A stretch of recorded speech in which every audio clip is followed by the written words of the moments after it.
Olá, meu nome é Mila. Meu nome é Manuela Cristina e vamos falar sobre hidrostática e hidrodinâmica. E o que seria a hidrostática? A hidrostática é o estudo dos fluidos em fogo, né? Seja ele líquido ou gasoso. A gente achou importante destacar essas três propriedades porque as outras derivam dela, né? A lei de Esteio, teorema de Pascal e de Arquimedes. A gente decidiu falar um pouco, dar um destaque a mais na densidade. Por quê? Porque se a gente pega uma barra de ouro, uma coroa feita de ouro, um afunda e outro não. Porque a massa específica da barra de ouro, né, a densidade específica da substância, ela é maior do que a densidade da água. Então ela vai afundar. Já a coroa, que é feita de ouro, é o corpo feito de ouro, não afunda por causa dessa abertura que tem entre ela, né, que é a abertura que é para botar na cabeça do rei ou da rainha. Por conta desse orifício, dessa abertura, ela não afunda.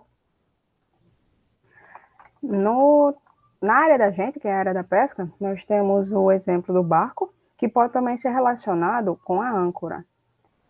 Os dois, eles são do mesmo objeto, no caso, o ferro. Só que o que acontece? O barco, ele não afunda porque é levado em consideração aos espaços abertos, no caso, os espaços vazios contidos nele, o que faz com que a densidade dele seja menor do que a da água. Já a âncora não.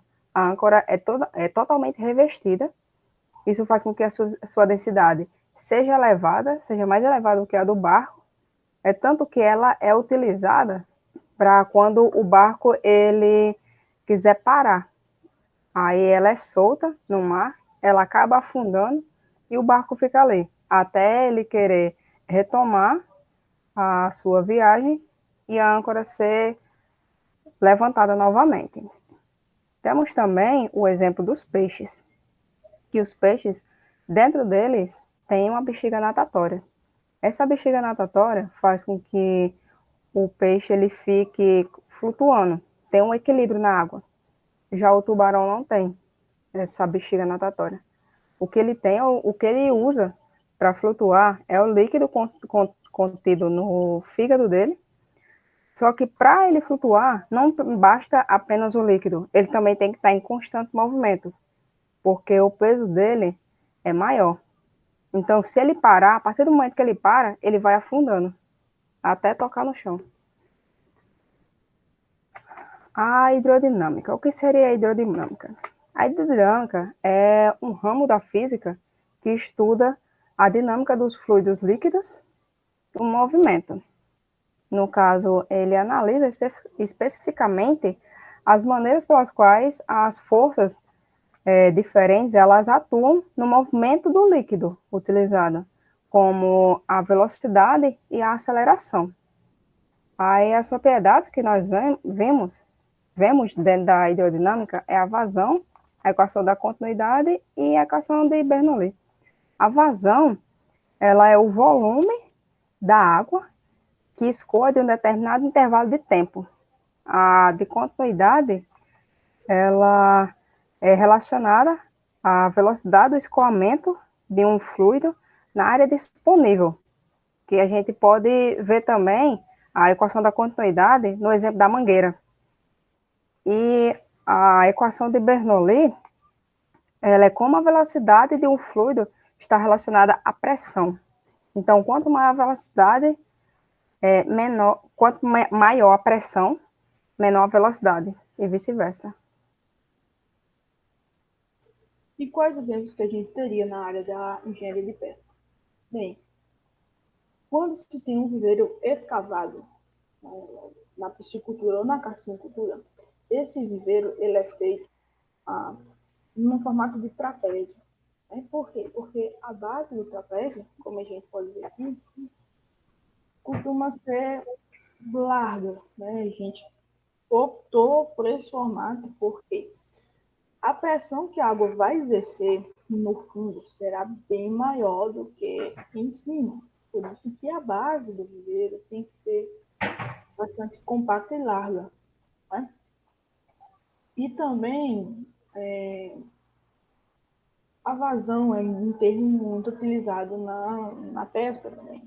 Por quê? Porque a gente precisa saber quanto tempo vai demorar a encher aquele viveiro ou aquele tanque, né? Se for um tanque de alvenaria. E aí a gente pode usar a gravidade. Como assim? Se tiver alguma nascente de rio, algum açude perto da propriedade, a gente toma um cuidado de deixar a piscicultura num canto mais baixo, onde a gente possa construir um canal de abastecimento. E esse canal, quando a água estiver passando, a água vai e entra por gravidade, né? Assim, quando a gente desejar que a água entre, né? E justo que no final do viveiro, onde a gente vai drenar a água, tem que ser mais fundo. Só que tem que lembrar também da profundidade, que não pode ser tanta para evitar a estratificação térmica da água, né, que é um problema bastante visado na nossa área. E você pode ver que o monge, né, o monge ele atua para nivelar o tamanho da água no viveiro. Né, aqui só mostrando aqui a estrutura, né, que fica aqui dentro do viveiro, pode ver que ela é bem grande. O monge que eu falei, quando a gente quer tirar as impurezas lá do fundo, a gente tira essa tábua aqui de baixo, que é uma estrutura feita de tábua de madeira, é retirável, certo? Quando a gente quer nivelar e tirar só a lâmina da água, por exemplo, quando o viveiro está muito cheio, a gente tira a parte de cima, certo? Outro exemplo que a gente pode usar nas pisciculturas é o tanque-rede. O tanque-rede, ele é uma estrutura quadrada, né, cúbica, que a gente coloca sempre em paralelo, para que a água flua entre eles. Né? Aqui até um movimento mostrando as águas, tanto no tanque-rede circular como no.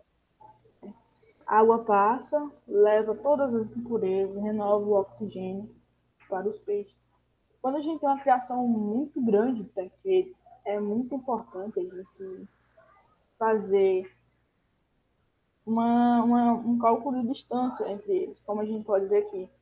Como é muito grande essa criação, então tem duas filas bastante extensas em paralelo e outras que estão separadas, que é justamente para a água passe renovando todas as doenças da primeira fila para a última, por exemplo. E o importante desse tanque é que seja um local de uma profundidade considerável que passe, que a água esteja fluindo, esteja correndo para que leve, né, todas as impurezas e substâncias nocivas para nossos peixes. Obrigada. Obrigada.